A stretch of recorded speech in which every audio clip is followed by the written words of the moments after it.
Feliz sábado! Para mim é um grande prazer ser útil na obra de Deus, nos caminhos de Deus. Amém? Irmãos, quantos aqui me conhecem? Quantos aqui de vocês me conhecem? Ninguém? O Ribamar também, né? Eu a conheci logo quando eu cheguei aqui em Fortaleza, cheguei em 2005. A gente precisou de fazer um púlpito, mas outra pessoa fez, aí doou o púlpito para a igreja. E com 4 anos mais ou menos, eu tive a felicidade da igreja adventista ser na minha casa, na minha garagem, tá? Ali nós abrimos um pequeno grupo, que eu era ancião da cidade dos funcionários, e ali deu continuidade, através do pequeno grupo, uma grande igreja. E dessa igreja tivemos a oportunidade, tivemos o prazer de testemunhar de um grande homem de Deus, que ele doou a igreja do Jardim das Oliveiras, que posteriormente abrimos a igreja de São João do Aruaru, depois a igreja que congregamos hoje. Saímos do Jardim das Oliveiras e fomos para o Luciano Cavalcante, certo? Eu não sei se faria tudo de novo que fiz, que não é fácil, viu? O irmão Beto aqui, ele sabe, como um líder da igreja, que não é fácil liderar. Mas quando a gente colocar o Espírito Santo na frente, ele faz todas as coisas por nós. Tá certo? Então se coloca na posição de servo, que Deus vai te honrar. O seu nome será honrado através da nossa pessoa, né? Através do nosso trabalho. Amém? Então, meu nome, para quem não me conhece, meu nome é Adelmo, mais uma vez. Ali é a minha esposa Adriana, é a minha amada, né?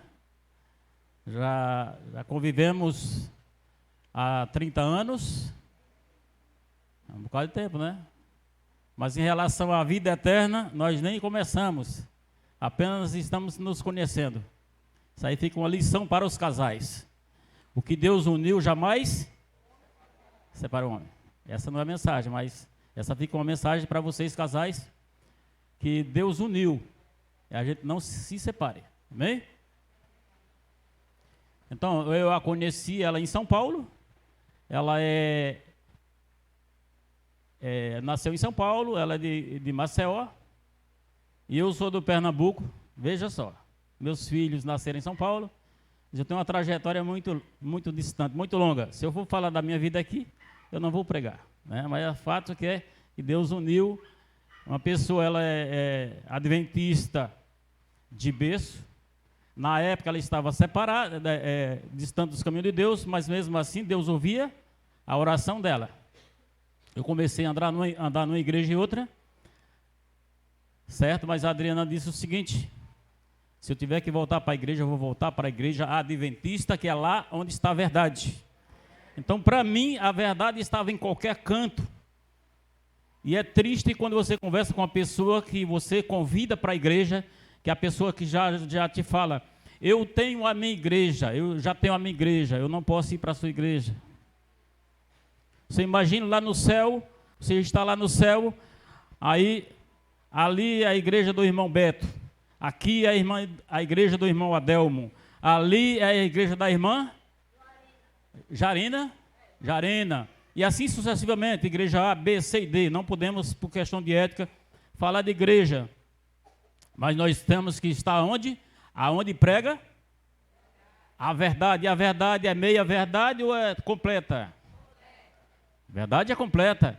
Não existe a igreja do fulano falar isso, mas a minha não fala.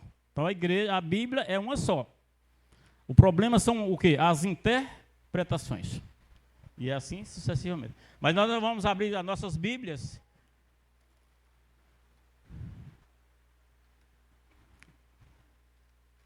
Vamos lá. 2 Reis.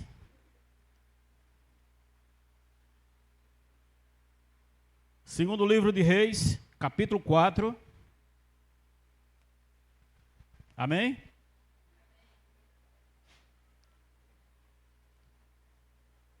Que o Senhor Deus os bendiga na leitura da sua palavra, amém? Nós já oramos aqui, vamos dar continuidade à pregação do Evangelho. Mas antes de pregar a palavra, irmãos, eu quero dizer para vocês que quando estamos aqui no púlpito, a gente precisa prestar muito atenção no que nós falamos. Sempre onde eu chego para pregar, eu sempre falo isso aqui, e eu estou aberto a qualquer objeção que você possa me falar.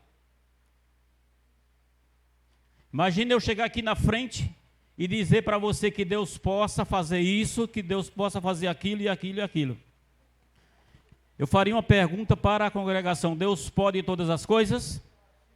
E porque na nossa oração nós oramos que Deus possa fazer isso ou aquilo? Isso é uma reflexão para nós. Então, ao usarmos a palavra de Deus, não só aqui no púlpito, onde quer que andamos, nós temos que dizer assim: Deus é poderoso. Amém? Irmãos, e ainda tem pessoas que chegam aqui e dizem assim, aqui lá fora, vamos fazer uma oraçãozinha. Como nós diminuímos, vamos fazer uma oração, irmão.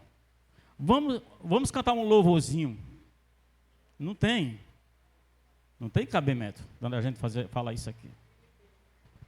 A gente diminuiu o nosso Deus. Deus é o quê? É todo poderoso. Podemos usar outra linguagem, né? É bem verdade que a Bíblia fala tu, né? Mas né, vamos interpretar aqui de uma forma assim respeitosa. A de mim, na época que nascia, não sei se na época do irmão Beto, na época de vocês aqui, se você fosse falar meu pai, tu, era um negócio meio pesado, viu? Então, para Deus, a gente vamos interpretar de uma forma, certo? O Senhor. Amém? Aqui eu acredito que ninguém determina, né? Tem pessoas que falam, eu determino. Meio, né? E somos nós para determinar. Muitas vezes nós temos que aceitar os princípios, as coisas de Deus. Irmãos, o pior dos piores é isso aqui. Pior dos piores. Inveja santa. Existe inveja santa, irmãos? Inveja é inveja. E o invejoso é o Satanás, viu? Então vamos... algumas coisas que nós falamos, irmãos, que ao longo da história nós contamos, nós falamos automaticamente. E nós não se deparamos o que falamos. E nós cristãos, nós temos que mudar até mesmo o nosso linguajar. Nossa fala tem que ser outra. E, para concluir aqui, eu acho que ninguém fala aqui, você é um anjo que caiu do céu. Quem foi que caiu do céu? Satanás. Você não caiu. Irmão, tem horas que tem coisas que Mas aqui é apenas uma introdução. Eu não estou aqui regulando os irmãos, é claro que não. Mas são coisas que a gente deve pensar o que nós vamos falar. Não só aqui, como falei, mas onde quer que nós andamos, nós sejamos luz. Amém? Glória a Deus. Capítulo 4, segundo a Reis, capítulo 4, diz o seguinte: certa mulher das mulheres dos discípulos dos profetas chamou a Eliseu dizendo: meu marido, teu servo, morreu, e tu sabes que ele temia ao Senhor. E chegando o credor para levar os meus 2 filhos para lhe serem escravos, Eliseu lhe perguntou: que te hei de fazer? Diz-me o que tens em casa. E ela respondeu: tua serva não tem nada em casa, senão uma botija de azeite. Então disse ele: vai, pede emprestado vasilhas e todos os teus vizinhos, vasilhas vazias, não poucas. Então entra e fecha a porta sobre ti e sobre teus filhos, e deita o teu azeite em todas aquelas vasilhas. Põe à parte a que estiver cheia.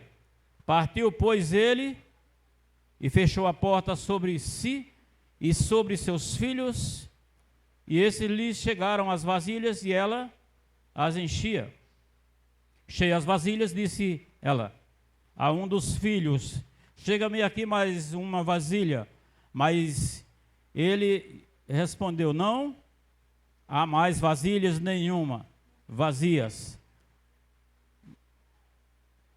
O azeite parou. Então foi ela e fez saber o homem de Deus, e ele disse: vai, vende o azeite e paga a tua dívida. Tu e teus filhos, viverei do resto. Irmãos, aqui conta a história de uma mulher,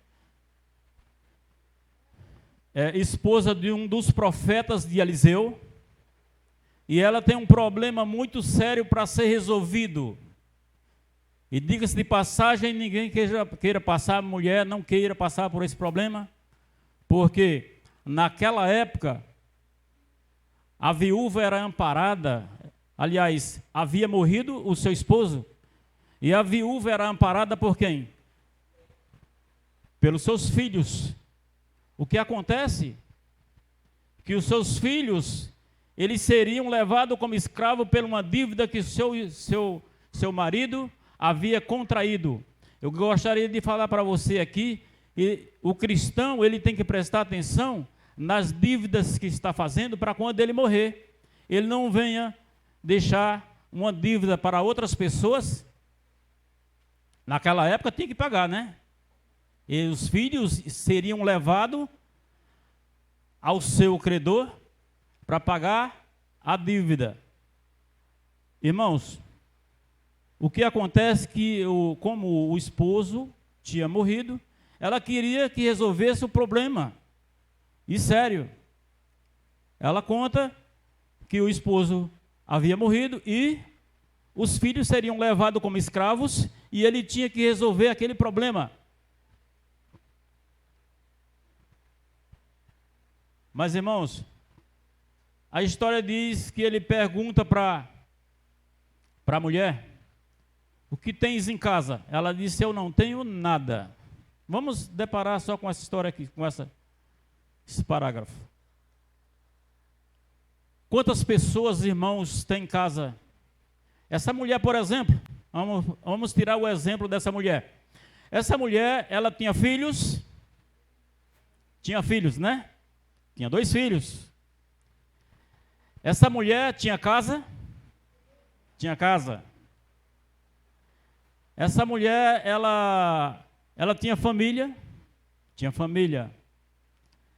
Mas o que acontece é que ela diz: olha, eu não tenho nada senão uma botija de azeite.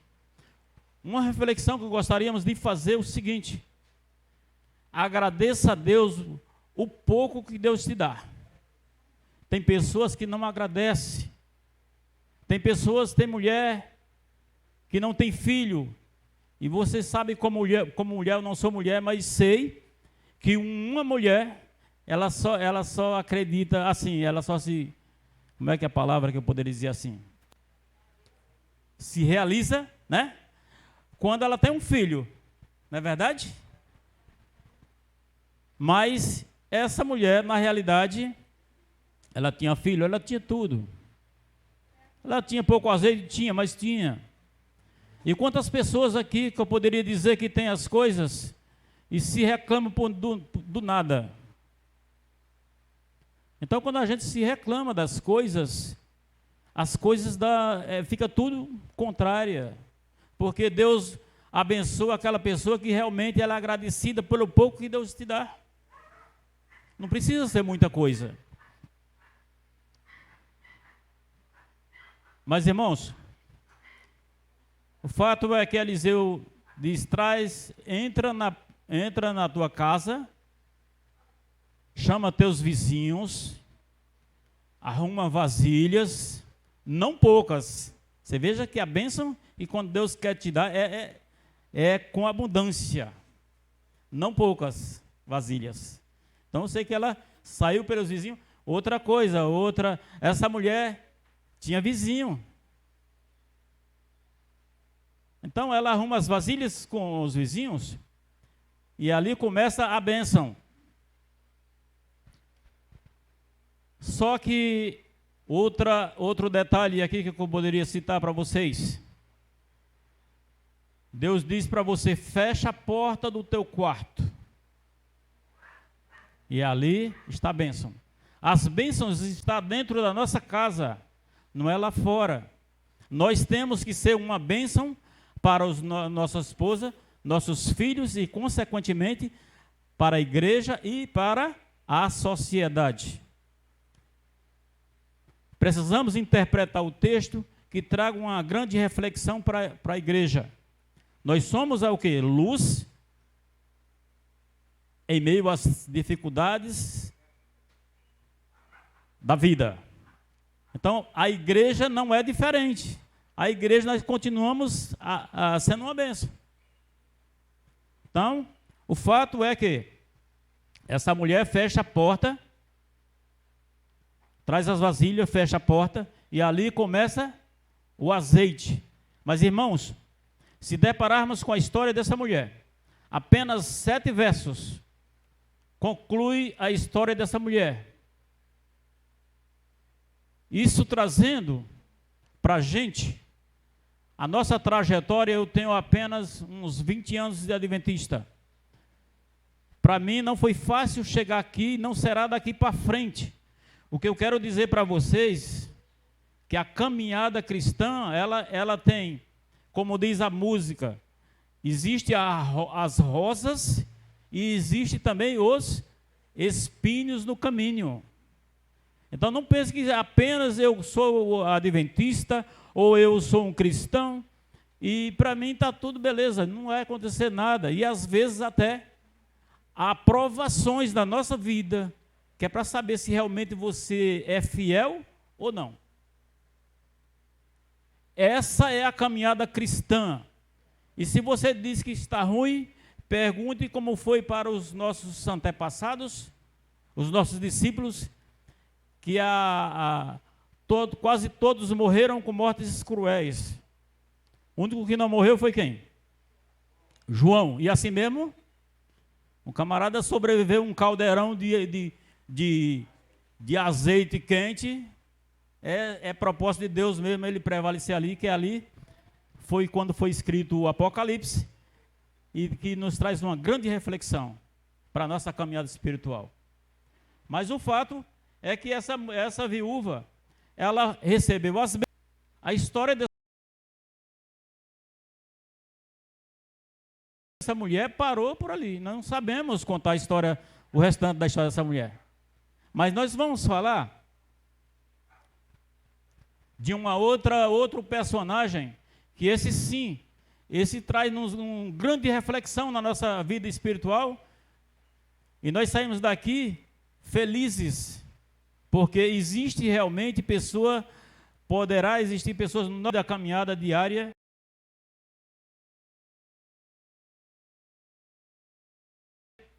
e que nós precisamos entender que ao chegarmos na presença de Deus, nós temos obstáculos, grandes obstáculos, mas esses obstáculos não sejam o motivo de sairmos da presença de Deus. Se eu for contar da minha vida para vocês, eu vou terminar à tarde, tá? Mas vamos falar de uma pessoa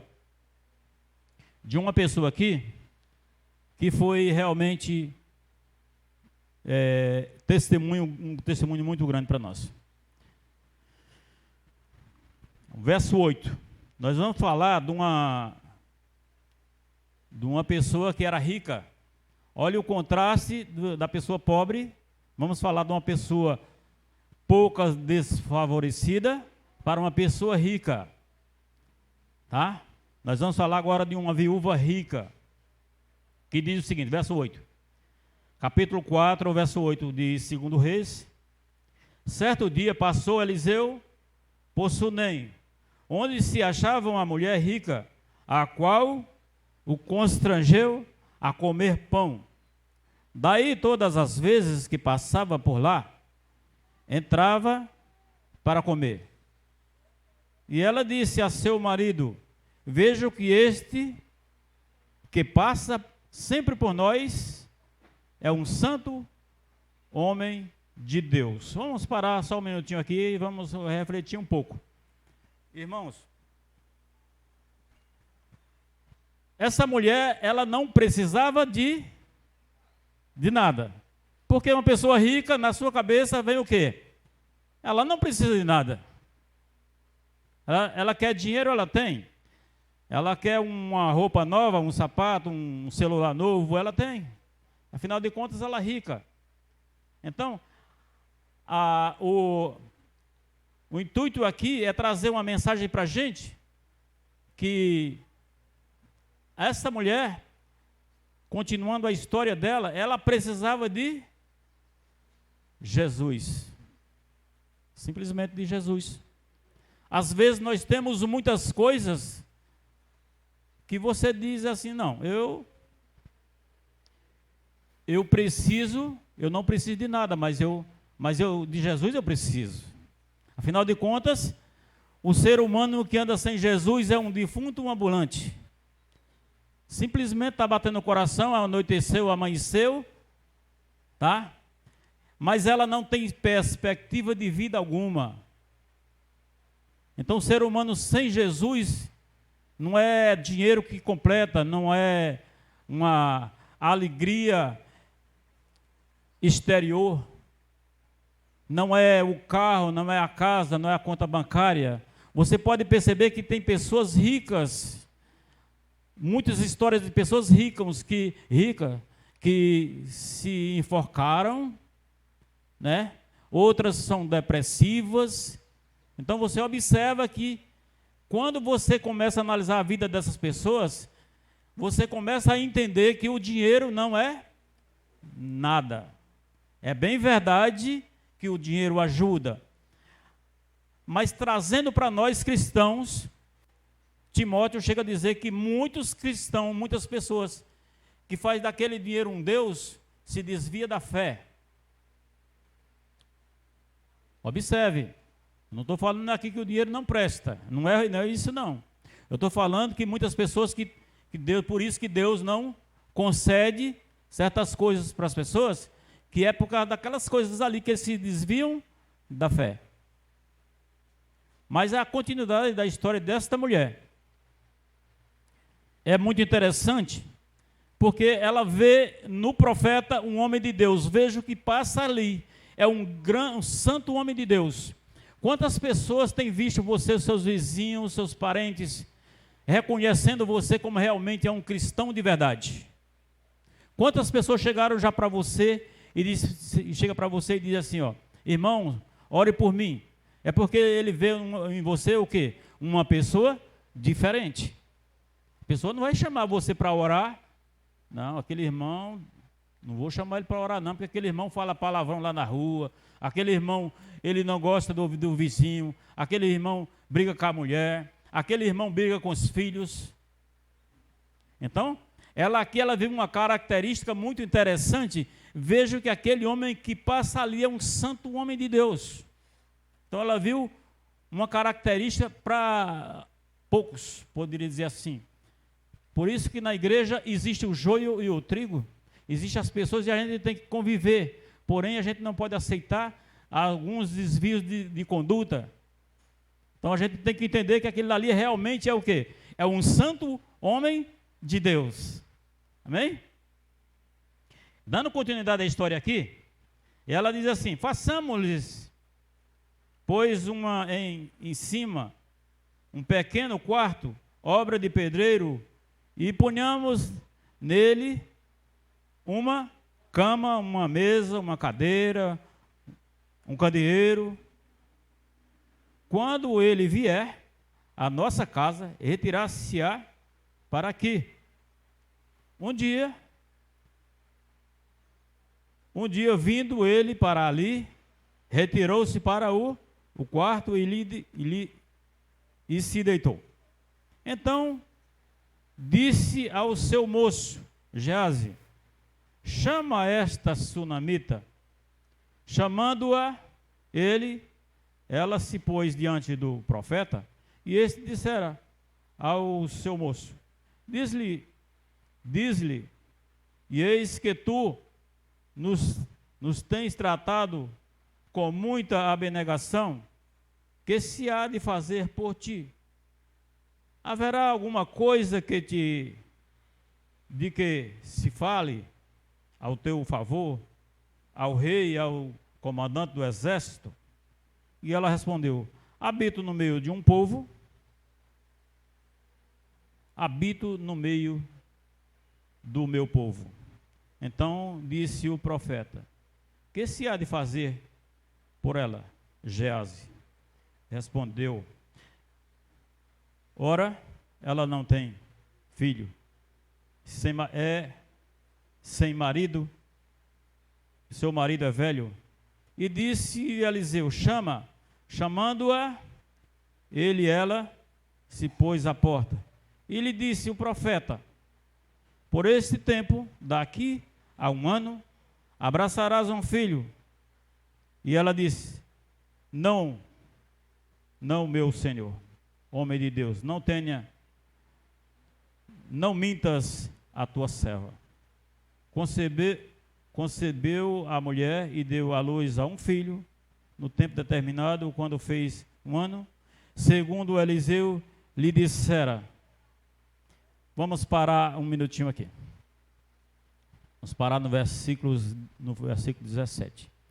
Aqui nós vimos, então essa mulher aqui, como falei, ela não precisava de bênção. Então essa mulher aqui nós vimos também, uma mulher hospitaleira. Ali ela faz o quê? Ela faz um quarto, dizendo aqui um quarto de pedreiro, e ali põe uma cama, uma mesa, um candeeiro, que era para quando o profeta viesse das viagens, ele se aposar por ali. Mas, irmãos,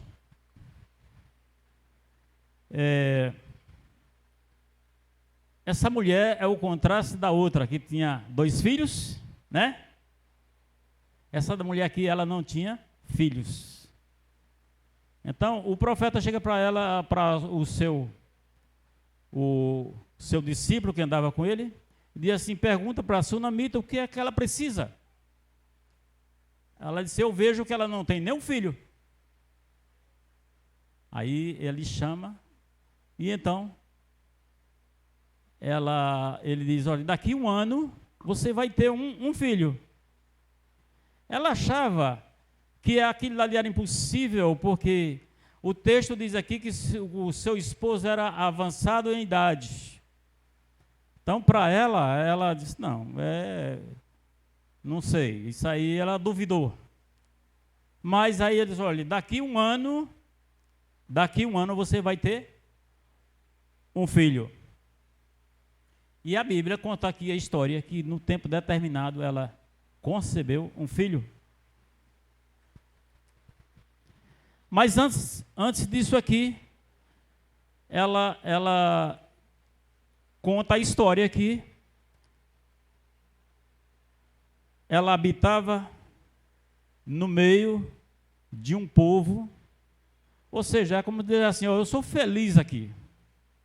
Então, seja onde você estiver, você é ali que Deus te colocou. Então, Deus quer a sua felicidade, entendeu? Não importa o local que você esteja. Às vezes você não precisa de muita coisa, de pequenas coisas você é feliz. Então, se Deus te colocou numa comunidade, é porque você é feliz ali. Se Deus colocou você, vamos supor, com abundância, em um local muito bom, é porque a sua felicidade está ali também. Mas que não ponhamos a nossa felicidade nisso. Não é o ponto geográfico que estamos, não é o local e tal. A felicidade, como falei, é justamente Jesus. Mas o fato é que essa mulher teve o filho. E dando continuidade na história,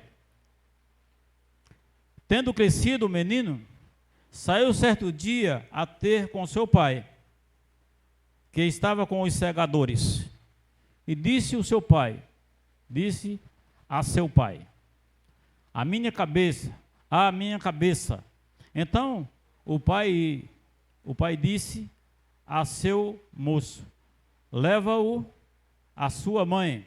E ele o tomou e o levou à sua mãe, sobre cujos joelhos ficou sentado até o meio-dia, e morreu.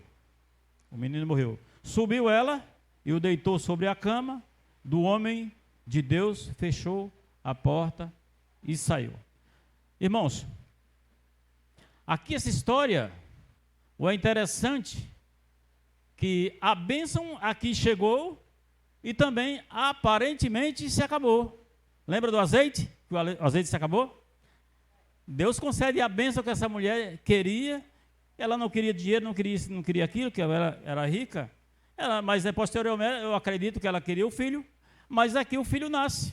E depois, na sequência, o filho morreu. Lembra que ela diz assim, não minta para a tua serva. Não é isso? Não minta para a tua serva. Então, você está com a bênção na mão e de repente você se acha sem a bênção.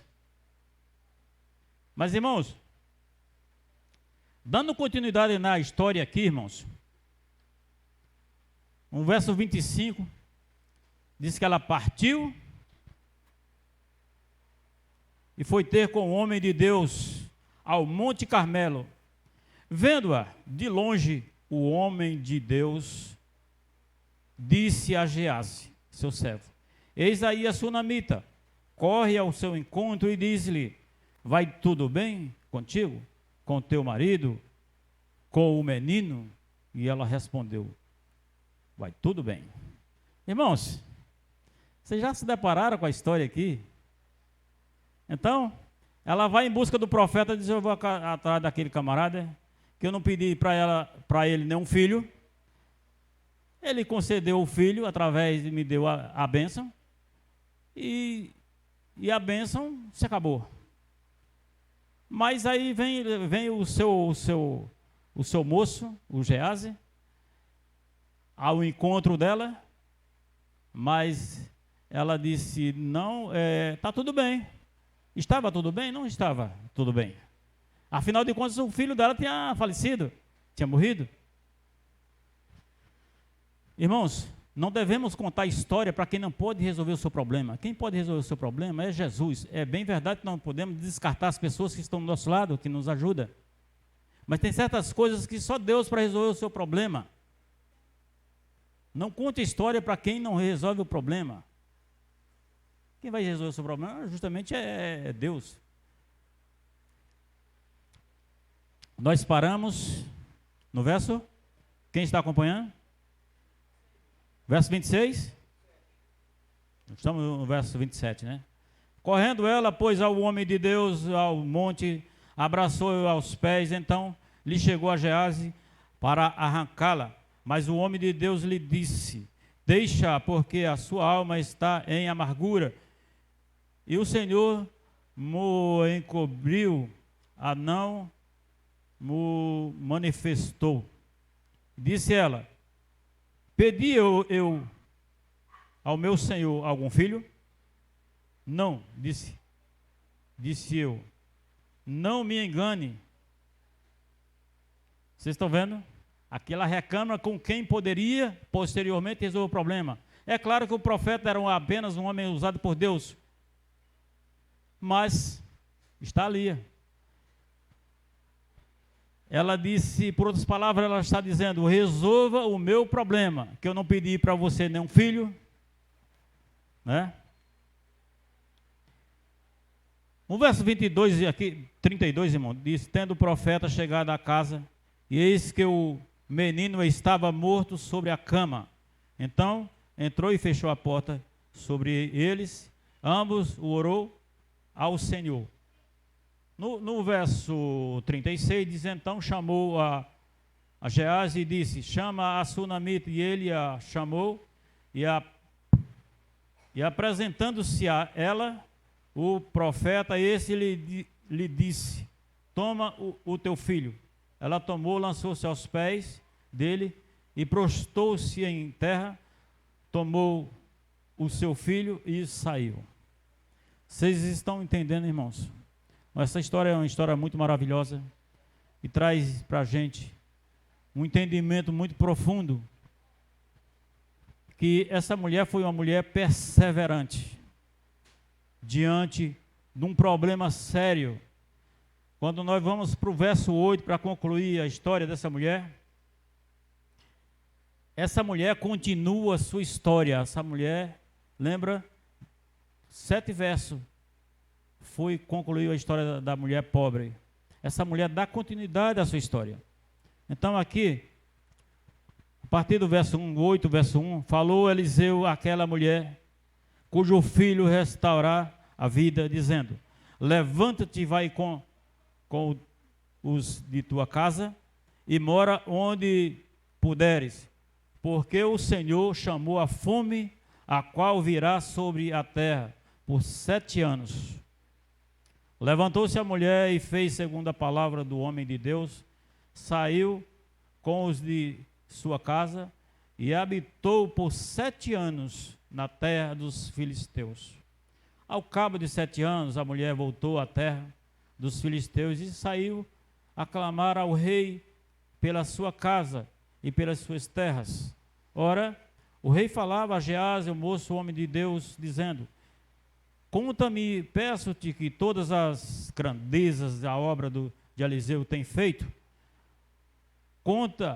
Contava ele aí ao rei como Eliseu restaurar a sua vida, é o morto, quando a mulher, cujo filho ele habitava, havia restaurado a vida, e chamou ao rei pela sua casa e pelas suas terras. Então disse Geazi: ó rei, meu senhor, esta é a mulher, e este é o seu filho, a quem Eliseu restaurou a vida. Interrogou o rei a mulher, e ela lhe contou tudo. Então o rei lhe deu um oficial, dizendo: faze restaurar, restituir-se-lhe tudo quanto ela era seu, e todas as rendas do campo, desde o dia em que deixou a terra até agora. Concluímos a história, irmãos, aqui, dessa mulher. Nós vimos aqui, chega a fome neste lugar, e o profeta diz aqui, ó: sai deste lugar que vai passar fome aqui por 7 anos. A fome vai reinar aqui 7 anos. E essa mulher fez conforme o homem de Deus. Irmãos, uma história muito maravilhosa, que diz que ao cabo de 7 anos ela retorna ao seu lugar de origem. E ali, ela está precisando de alguma coisa. Do quê? Das suas terras, que posteriormente ela não tinha mais. Afinal de contas, que ela saiu, alguém poderia invadir. E naquela época, os reis, as pessoas quando queriam alguma coisa, eles tinham que ir diretamente ao rei. É ele que, inclusive, ele diz assim, ó: vai restituir tudo que essa mulher perdeu, tudo que ela tinha, as suas terras, a sua casa, a sua vida. Irmãos, o que quer dizer com isso aqui? Nós temos que ser perseverantes, e no momento certo Deus vai te entregar a bênção, no momento certo. Então, essa foi a mensagem de perseverança. Uma pessoa que antes não precisava de nada porque era rico, agora ela precisava. O que traz para nós, por mais que você tenha as coisas, um dia você pode precisar. No momento certo, Deus vai te honrar. Que Deus abençoe nesta manhã.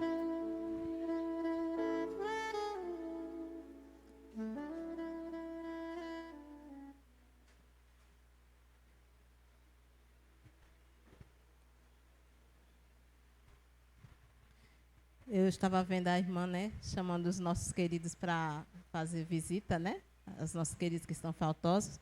E aí eu também pergunto, né, o que é que nós temos feito com aquelas pessoas que um dia estiveram sentados aqui no banquinho, né? E hoje não estão mais.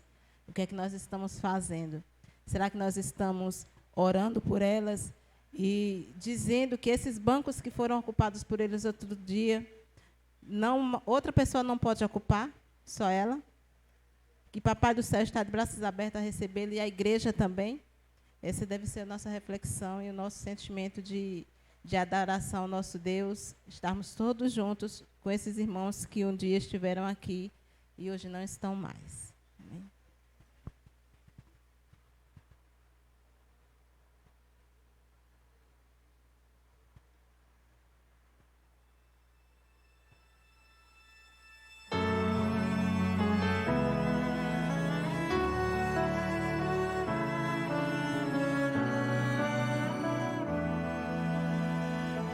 Você lutou com as suas próprias forças, mas não deu. Derrotado pelo mundo, se perdeu. Já não tinha mais fé, mas eu te vi. Lá no fundo, lá sozinho te chamei. E agora que você já me ouviu, te estendo a mão.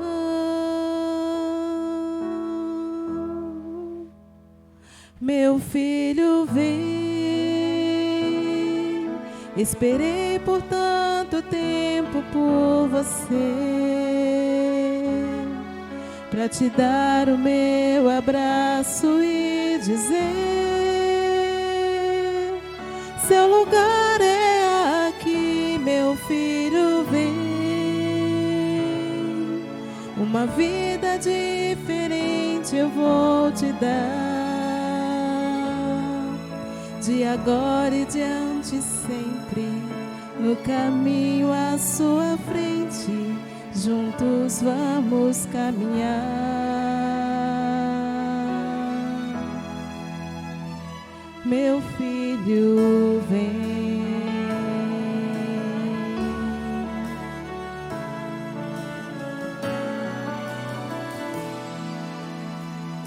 O meu amor é tão grande, é impossível entender, mas você pode sentir o seu poder. Basta se entregar, eu vou curar as feridas do passado e te mudar. Tua vida irá em outra direção. Me dê sua mão.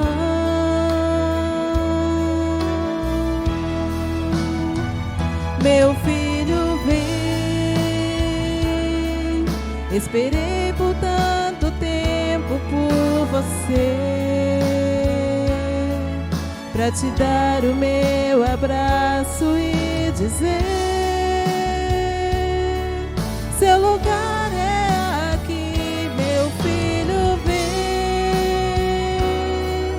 Uma vida diferente eu vou te dar,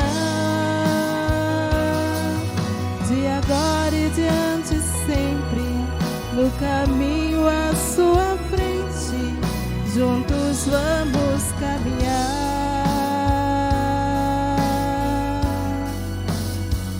Meu filho, vem.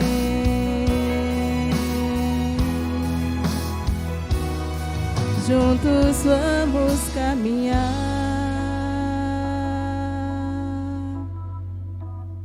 Meu filho, vem.